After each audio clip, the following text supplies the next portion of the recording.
Et bienvenue à vous sur notre chaîne YouTube Le Guide WordPress. Je suis Stéphane de WooProtect et on va continuer ensemble justement notre petite série de vidéos sur les bases WooCommerce. Donc voilà, on a vu juste avant les présentations et un petit peu l'installation. On va voir maintenant le début du paramétrage directement de WooCommerce. C'est parti.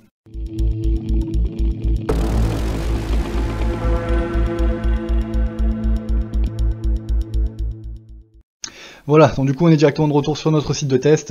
Donc déjà si je commence à actualiser la page, on voit que je vais passer d'un format site vitrine à tac, un format, voilà, ici avec le petit bouton panier qui vient de se rajouter, un format plus e-commerce, donc justement puisqu'on vient d'installer et d'activer WooCommerce. Donc pour pouvoir commencer à le paramétrer directement, rendez-vous au niveau du back-office. Voilà, donc du coup, une fois que vous êtes arrivé sur votre back-office, vous allez pouvoir vous rendre directement dans WooCommerce, réglages, et là vraiment on va faire le cœur, on va s'attaquer vraiment au cœur du sujet. Donc, dans cette vidéo, on va voir Général, Produit, TVA. Et vous allez voir que justement, vous, quand vous allez commencer, TVA, elle ne sera pas forcément directement affichée. Je vais vous montrer pourquoi. Donc au niveau général, forcément, si vous avez une boutique en ligne ou si vous êtes auto-entrepreneur et que dans ces cas-là, vous avez mis une adresse particulière au niveau de votre entreprise, voilà, vous pouvez le renseigner ici directement. Et c'est ce qui va d'ailleurs être repris automatiquement, mais bien entendu, il y aura moyen de le changer, sur tout ce qui va être facturation. Voilà, donc vous mettez votre adresse, tac, France ou ailleurs si vous êtes domicilié ailleurs ou si votre boutique se situe ailleurs, et hop là, là pour le coup pour moi justement 30 900 tout simplement, je suis sur Nîmes, je suis dans le sud, donc voilà, j'ai mis ça pour aller un petit peu plus vite. Ensuite, là on va arriver vraiment sur vraiment le plus général de votre boutique, c'est-à-dire où est-ce que vous vendez, où est-ce que vous livrez. Est-ce que votre boutique, elle va vendre de partout dans le monde, ou est-ce que justement elle va se cantonner à quelque chose de plus national, donc uniquement en France, ou est-ce qu'elle va se restreindre encore plus au niveau départemental, au niveau vraiment au niveau local. Donc là vraiment c'est à vous de voir. Donc pour moi en général, ce que je vois le plus souvent et ce que je fais moi sur mes différentes boutiques, c'est soit vendre dans tous les pays, soit vendre dans certains pays. Et en général, voilà, je fais un petit France-Allemagne, Italie, Espagne, Suisse, Pays-Bas, voilà, vraiment les pays limitrophes. Et voilà, et entre guillemets habituel. Voilà. Ensuite, au niveau de la livraison, donc ce que je peux faire, c'est soit je peux livrer dans tous les pays, et là dans ces cas-là, c'est comment dire, tous les pays pourront se faire livrer, mais ceux qui ne peuvent pas acheter de fait pourront pas se faire livrer. Enfin, bref, après il y a quelques non-sens comme ça, mais bref, c'est pas très grave. Donc, ce que je vais faire moi, c'est directement tac, livrer dans tous les pays, voilà, où vous vendez. Donc c'est-à-dire à partir du moment où je vends dans un pays, je lui livre. Alors, vous allez sûrement vous dire, mais oui, mais c'est bête dans ces cas-là. Si l'Italie m'achète quelque chose, mais que je ne délivre pas, c'est un peu bête. Vous en faites pas sur ça, il n'y a pas entre guillemets d'arnaque, tout simplement parce que l'utilisateur ne pourra pas commander. À partir du moment où votre boutique va détecter que lui est en Italie et qu'il n'y aura donc pas de mode d'expédition pour son pays, tout simplement il ne pourra rien commander et donc du coup il n'y aura pas de commande de passable. Voilà.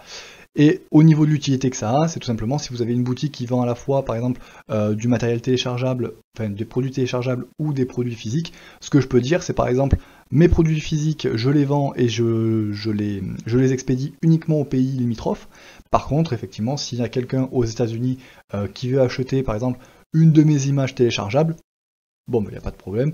Il commande en ligne, il télécharge directement, moi il n'y a pas de frais de port, il n'y a pas de tout ça, donc on est bon, voilà. Donc vous en faites pas, c'est quand même bien fait sur ça, ça permet certaines, ça permet quand même certaines choses.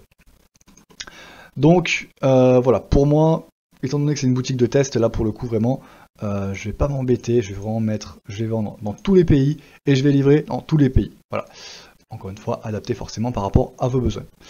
Adresse client par défaut. Donc là, c'est-à-dire au début, quand votre client va commander, pour tout ce qui est calcul de frais d'expédition, etc., la boutique, de base, sur quoi est-ce qu'elle va se baser? Est-ce qu'elle se base du coup sur des frais en France, et ensuite, si d'un seul coup il renseigne une adresse en Allemagne, c'est changé? Ou alors est-ce qu'elle se base sur rien, et justement elle attend d'abord que le client renseigne son adresse avant de calculer quoi que ce soit? Voilà, là justement c'est un petit peu ça, vous avez le choix entre ces quatre. Donc là pour le coup c'est vraiment au choix. Pour moi à chaque fois justement ce que je conserve c'est pays, région de la boutique. Voilà, parce qu'en général j'avoue que je m'adresse surtout à un public français. Ensuite, donc je disais tout à l'heure, au niveau de cet onglet là TVA, il y a des fois où ça s'affichera pas. Et de base ça ne s'affichera pas. Tout simplement parce qu'il va falloir cocher cette case là. Donc activer le calcul et le coût de la taxe. Voilà. Dès que ça s'est activé et que vous enregistrez ici, hop là, cet onglet va apparaître. Voilà. Ensuite, activer les codes promo, donc ça forcément c'est par rapport à votre marketing, un petit peu par rapport à votre façon de faire. Voilà. Et calculer les remises de codes promo séquentiels, donc c'est justement pour pouvoir avoir plusieurs codes promo qui se suivent ou non. Voilà. Option de la devise, donc de base quand vous allez installer WooCommerce, c'est en américain, donc forcément ça va être du dollar, ça va être la position de la devise à gauche. Ici vous allez avoir un séparateur des milliers, il me semble de mémoire c'est une virgule, et décimale c'est un point. Donc ici on vient rajouter, on vient le modifier par un espace. Ici le point maintenant c'est une virgule, et on laisse toujours 2 chiffres après, enfin 2 décimales. Voilà. Parce que pour moi, tout simplement, au niveau des prix, j'aime bien quand même marquer 50,00 par exemple. Mais si vous souhaitez justement qu'il y ait uniquement 50 € par exemple sur un produit affiché, dans ces cas-là, vous mettez les décimales à 0. Voilà. Et au niveau de position de la devise, forcément, vous avez le choix par rapport à ça. Et au niveau des devises, il y a la liste. Voilà. Donc vous faites un petit peu comme vous le souhaitez. Pour le coup, WooCommerce est quand même bien fourni là-dessus. Donc pour moi, je suis en euros, je reste comme ça. Mes paramétrages, donc du coup généraux, sont faits, j'enregistre, on est bon. Ensuite on va passer justement à la partie produit. Donc la partie produit, ça va être vraiment le paramétrage général du produit, on parle pas vraiment de je vais paramétrer mes t-shirts par exemple. Non, non, là c'est vraiment le côté général. Il faut bien se mettre ça en tête, parce qu'après vraiment la partie personnalisation et partie vraiment produit, on la verra dans une autre vidéo. Donc déjà ma page boutique, là directement WooCommerce, comme dans la première vidéo justement on avait régénéré les pages, puisque de base elles ne s'étaient pas auto-générées quand j'avais installé WooCommerce. Donc là c'est bon, elles sont régénérées, WooCommerce a bien capté que c'était celle-là de page, il me l'a directement assigné. Si demain vous voulez refaire votre page boutique par exemple, vous créez une page et ensuite vous venez ici et vous allez la sélectionner. Et donc du coup WooCommerce va assigner à la page exemple boutique 2 le rôle boutique. Voilà. Ce qui aura quand même de l'importance au niveau des redirections, au niveau de pas mal de choses. Voilà. Donc sur ça, vous le faites ici. De base, ça sera sur boutique. Hop là, comportement de ajouter au panier. Donc là, en gros, l'idée c'est quoi? C'est quand j'ai un produit, comment dire, quand j'ai un ajouté au panier, qu'est-ce que je veux qu'il se passe? Est-ce que je veux que l'utilisateur directement ajoute au panier, s'ajoute au panier et continue justement à naviguer, ou est-ce que je veux directement le ramener sur ma page produit?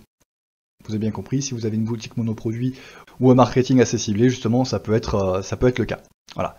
Donc ça, on est OK. Ensuite, donc ça c'est au niveau de la redirection. Est-ce que vous voulez que justement sur par exemple votre page boutique, en dessous de chaque article, il y ait un bouton ajouter au panier ou pas? Pour moi honnêtement j'aime bien, donc justement sur ça à chaque fois je le laisse cocher. L'image indicative, alors sur ça on le verra un petit peu, peut-être même dans une vidéo un petit peu astuce. L'image indicative, on la verra, enfin je vous ferai le lien dans la vidéo quand on va afficher justement les produits sur la page boutique. Mais en gros c'est quand on, quand on n'assigne pas d'image à un produit en particulier, du coup il va y avoir une image par défaut qui va se mettre. Sauf si dans votre template vous choisissez de ne pas l'afficher, etc. Mais bref, si normalement il y a une image qui doit être affichée au niveau du produit, mais que celle-ci n'a pas été renseignée, donc du coup ça sera un petit peu l'image par défaut.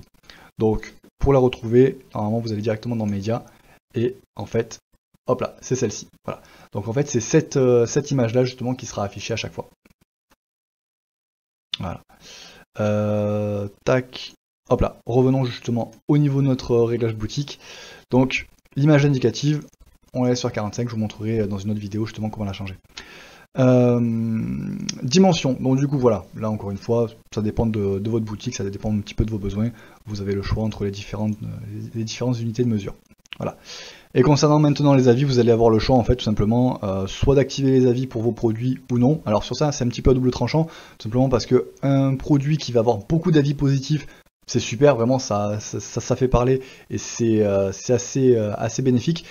Par contre, si vous avez un produit d'un seul coup qui n'a pas du tout d'avis, ou très peu, ou alors dans ces cas-là que vous avez 2 avis mais mal notés, là pour le coup ça va vraiment avoir un aspect assez tragique sur votre conversion et sur votre boutique. Donc avoir un petit peu à jauger vraiment. Donc voilà, là encore une fois ça dépend de votre marketing, de votre but et vraiment de ce que vous voulez en faire. Idem sur les notes des produits, donc vraiment les avis et les notes ça va un petit peu dans le même sens. Voilà, à voir par rapport à votre marketing, par rapport à ce que vous voulez en faire. Donc pour moi je suis tout bon, hop là, j'enregistre les modifications et voilà. Au niveau des produits, donc là vous voyez on a fait général, au niveau de l'inventaire on va passer relativement vite, c'est tout simplement la gestion du stock, c'est-à-dire demain je vends des t-shirts, bon voilà, si par exemple mon t-shirt noir j'en ai 20 en stock, ben voilà, on va pas pouvoir en acheter 21 directement. Donc c'est là où que la gestion du stock justement devient intéressant. Donc je l'active, maintenir le stock. Alors là attention, maintenir le stock c'est en minutes, c'est pas en nombre d'articles. Je m'explique, donc c'est expliqué ici mais je vais pouvoir justement vous l'expliciter un petit peu plus. En gros, je vends des t-shirts, il m'en reste 2 en stock. Donc moi je suis l'administrateur. J'ai un premier client justement qui vient sur ma boutique, qui met ses 2 derniers t-shirts justement dans son panier, mais il ne passe pas commande, d'accord? Donc il le laisse dans son panier, il oublie pour X ou Y raison, il est appelé ailleurs. Et voilà. J'ai un deuxième client qui arrive et qui justement lui voulait acheter ce même t-shirt. Le problème qu'il y a, c'est qu'à partir du moment où le premier client a mis ses 2 t-shirts dans son panier, ils ont été retirés momentanément du stock avant d'être validés. Donc ce qui fait que la deuxième personne quand elle arrive, bah, malheureusement, il n'y a plus du tout de stock. Donc ce qui va se passer, c'est que là, maintenir le stock, ça veut dire que pendant 60 minutes, même si le premier client n'a pas encore payé ses articles, bah, dans ces cas-là, tout simplement, ils seront plus, comment dire, le deuxième client ne pourra pas les acheter. Voilà. Au bout de 60 minutes, si le premier client n'a pas acheté, les articles sont remis en stock et le deuxième pourra l'acheter. Voilà, tout simplement. Si cette fonctionnalité-là, elle vous intéresse pas, tout simplement, vous supprimez ça. Et dans ces cas-là, il y aura plus de fonctionnalités. Ensuite, petite notification entre stock faible, donc forcément si d'un seul coup j'ai 20 t-shirts, je veux me dire bah voilà, je veux recevoir un mail automatique à partir du moment où mon stock descend en dessous de 5. Ok, j'active les notifications de stock faible et ici je mets 5. Idem, si je veux avoir des notifications sur une rupture de stock, ici je coche et je mets forcément 0. Ou même dans ces cas-là, vous pouvez mettre 2 si vous voulez avoir du stock un petit peu plus, être un petit peu plus safe. Vous pouvez mettre votre seuil de rupture de stock à 2. Et sur ça, justement, on arrive sur une question qui m'est très souvent posée, et sur un besoin d'ailleurs qui est très souvent exprimé. C'est-à-dire que les produits qui sont en rupture de stock ne soient plus affichés sur la boutique. Voilà. Donc pour ça, c'est directement ici. Donc vous allez WooCommerce, réglages, produits, inventaire, et juste ici.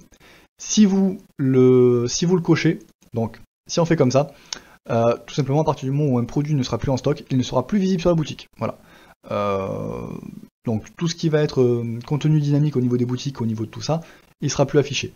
Par contre, si vous voulez effectivement qu'il soit toujours visible, mais avec un petit bandeau, par exemple, indisponible ou en rupture de stock, etc., là, dans ces cas-là, vous le laissez décocher. Voilà. Et au niveau du format d'affichage, voilà, vous allez avoir le choix entre 12 en stock, plus que 2 en stock. Voilà, c'est par rapport à ce que vous voulez. Après, bien entendu, c'est possible de le personnaliser. Il y a d'autres plugins aussi, justement, qui permettent de le personnaliser. Il y a moyen d'y remettre un petit coup de CSS, du JavaScript, enfin bref, il y a tellement de choses à faire. Mais bref, voilà, on va se concentrer vraiment sur ça. Au niveau des produits, donc ça, c'est vraiment inventaire, donc c'est-à-dire tout ce qui est vente de produits physiques. Les produits téléchargeables, hop là, je vais pas enregistrer. Donc les produits téléchargeables, forcément, c'est si vous avez du téléchargeable. Donc en général sur ça, je touche pas du tout. On force le téléchargement, pas de souci. Les téléchargements nécessitent d'être identifiés, tout simplement, ça permet d'avoir une historique des téléchargements. Donc forcément de vous éviter le cas où un client justement vous appelle et vous dit bah voilà, je ne l'ai jamais téléchargé. Je n'ai jamais téléchargé ce dossier-là. Bah, si vous allez et que vous voyez un, en fait, effectivement, si, il l'a bien téléchargé en étant connecté à son compte. Voilà. Donc, ça permet un petit suivi et des fois, justement, de démêler certaines situations. Autoriser l'accès du produit téléchargeable après le paiement. Sur ça, je vous le conseille tout simplement parce que c'est assez agréable tout simplement. Je commande sur votre site un produit téléchargeable. À partir du moment où je le paye, ça va m'afficher forcément une page sur laquelle directement je vais avoir mon lien de téléchargement et je vais le télécharger directement. Forcément, je vais aussi avoir un mail qui va m'être envoyé et des fois les mails peuvent partir au bout de quelques minutes. Donc voilà, et dans le mail forcément je vais retrouver mon produit téléchargeable et s'il y a un espace membre, je pourrais même me connecter pour le retélécharger. Mais bref, le fait de le télécharger juste après, il y a des fois c'est vraiment agréable et au moins c'est pas prise de tête. Voilà. Une petite chaîne unique, histoire d'être tranquille, et on est bon. Après, répertoire de fichiers de téléchargement et avancé, on n'en parle même pas, honnêtement, c'est pas utile. Au niveau de la TVA, donc sur ça là pour le coup on va arriver sur quelque chose d'assez complet. En fait, complet, oui, parce que ça va être repris de partout sur le site, mais assez simple au niveau du fonctionnement. Donc, vous avez ici option de TVA. Déjà, ce qu'il faut savoir, c'est tous les prix justement que vous allez renseigner à vos produits. Comment est-ce que vous les renseignez? Est-ce que quand je dis mon t-shirt vaut 20 €, est-ce qu'il vaut 20 € TTC ou est-ce qu'il vaut 20 € hors taxe? Voilà. Rien que ça par rapport à ça, c'est vraiment le prix qu'on va renseigner au produit. Donc, si vous les saisissez hors taxe ou si vous les saisissez TTC. Ça va aussi changer forcément au niveau de la facturation. Si vous les saisissez hors taxe, donc je mets 20 € hors taxe, forcément sur ma boutique, il va être affiché à 22 €, puisqu'on est à 20% de TVA. Voilà. Donc ça va être justement ça, cette partie-là. Si je le mets par contre en TTC, là dans ces cas-là, je vais renseigner mon t-shirt est à 20 €. Et au niveau de la facturation, ça va me mettre donc du coup prix du produit 20 €, dont 1 €, et quelques de TVA. Voilà. Donc c'est par rapport à ça justement à vous de voir par rapport à votre à votre fonctionnement. Il n'y a pas vraiment de mauvais choix. Faut juste faut juste se mettre en tête que si vous mettez je saisirai les prix en hors taxe, quand vous mettrez 20 € sur une fiche produit, enfin sur un produit, sur votre boutique, il s'affichera à 22. Voilà, tout simplement. Donc, en général, tout dépend. Pour moi, honnêtement, étant donné que je suis un auto-entrepreneur, les deux vraiment sont vraiment kiff-kiff. Donc voilà. On va le mettre, on va le mettre comme ça. Je saisirai les tarifs hors taxe. Voilà, et ensuite justement pour tout ce qui va être calcul de base de la TVA, donc justement on va avoir le choix soit donc livraison du client, facturation du client ou adresse de base de la boutique. Là pour le coup encore une fois c'est une boutique de test, moi je vais me dire justement je vais vraiment me focaliser sur un public français, donc directement hop là, une petite adresse de base de la boutique, je me situe en France, la TVA sera basée vraiment sur un calcul de base français. Ensuite, classe de TVA d'expédition. Alors, sur ça, justement, ça va dépendre. Soit vous vous basez justement sur certains justement, articles qui sont dans le panier avec les prix de TVA différents, ou alors vous dites que justement, l'expédition aura toujours la même TVA. Pour moi, je me dis, l'expédition, toujours même TVA, que je vais régler forcément sur 20%. Donc voilà. Ensuite, peut-être possibilité justement soit d'arrondir, soit d'avoir à chaque fois des résultats donc entre hors taxe et TTC, ou alors plutôt d'arrondir. Là justement on va faire le choix plutôt d'arrondir, c'est plus harmonieux. Voilà. Au niveau des classes additionnelles de TVA, donc forcément au plus vous avez de TVA différentes, au plus vous allez justement pouvoir en créer. Pour en créer c'est très simple, hop là. De base vous avez toujours ces deux-là de créer. Donc vous faites un petit coup de rentrée et ensuite justement vous allez pouvoir, on va mettre par exemple TVA, crash. Voilà, honnêtement, voilà. Et vous allez voir justement à partir du moment où on va enregistrer les modifications, on va voir justement ici un nouvel item qui va apparaître. Voilà. Ensuite, au niveau de l'affichage des tarifs dans la boutique, donc vous avez la possibilité soit de vous vraiment, comme un fournisseur, de faire que du hors taxe, et dans ces cas-là, le TTC se fera au moment soit dans le panier, soit directement au niveau de la validation de commande, ou alors directement d'afficher les tarifs dans la boutique en TTC. Voilà, moi sur ça, c'est ce que je vais faire. Et voilà, idem, panier, page commande. Donc voilà, vous pouvez faire l'un, l'autre. Voilà, vous pouvez vous dire, sur ma boutique, c'est en hors taxe, mais dans le panier, justement, c'est en TTC. Ou inversement, c'est vraiment comme vous voulez, c'est par rapport à votre fonctionnement.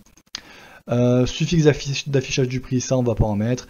Et au niveau affichage des totaux de TVA, alors, encore une fois, deux écoles, soit en détaillé vraiment comme il faut, soit dans ces cas-là comme un total unique, où en gros, vous allez avoir donc tel produit, tel produit, tel produit, tel produit, TVA total, tant. Voilà. Donc c'est vraiment comme vous souhaitez. À partir du moment où ça c'est bon, donc on a bien rajouté justement une nouvelle classe additionnelle de TVA. J'enregistre. Hop là. Et je vais voir que justement taux TVA crash, qui vient justement de se mettre. Maintenant, on va faire un petit peu la douloureuse, c'est-à-dire les taux standards. Donc là pour le coup c'est vraiment le taux qui va pouvoir s'appliquer à la fois là en l'occurrence à l'expédition, mais aussi à nos produits. Bien entendu, mes produits, si j'ai une TVA à 20% ou d'autres à 5,5, dans ces cas-là, sur le taux réduit par exemple, je renseignerai à 5,5. Donc là, je vais me dire, voilà, pour tous les pays, pour tous les codes d'État, pour toutes les villes, tac, ça sera 20% et ça sera standard. Voilà, priorité 1, hop là, ça sera aussi au niveau de l'expédition et j'enregistre. Voilà, et ici, mon petit taux réduit, on va le mettre quand même, on va insérer une ligne, tac. 5.5, ça nous permettra aussi d'ailleurs de faire d'autres tests sur d'autres vidéos. Donc voilà, au moins sur ça, c'est configuré. Voilà, écoutez, hop là, et ici, taux 0, donc etc. Si vraiment je veux faire un taux 0, hop là, clac, clac. Voilà, d'ailleurs, c'est bon, il s'est enregistré. Voilà, donc du coup, écoutez, c'est tout là justement pour ces trois parties-là, donc général, produit et TVA, dans la partie 1 de cette vidéo, comment dire, paramétrage de WooCommerce. Dans la deuxième partie, en fait, tout simplement, on verra l'expédition et le paiement, et dans la troisième partie, compte et confidentialité et email. Voilà. On va faire un petit tour justement là-dessus, mais en général, voilà, ça va être vite fait au niveau de la troisième vidéo. Voilà, deuxième vidéo, troisième vidéo. Voilà, sur ce, j'espère que la vidéo vous a plu. N'hésitez pas justement, si elle vous a été utile, à laisser un petit like, ou alors dans ce cas, si vous avez une question, laissez directement ça en commentaire. Il n'y a pas de problème, je me ferai un plaisir justement de vous y répondre. Et voilà, et sur ce, je vous dis rendez-vous dans la prochaine vidéo.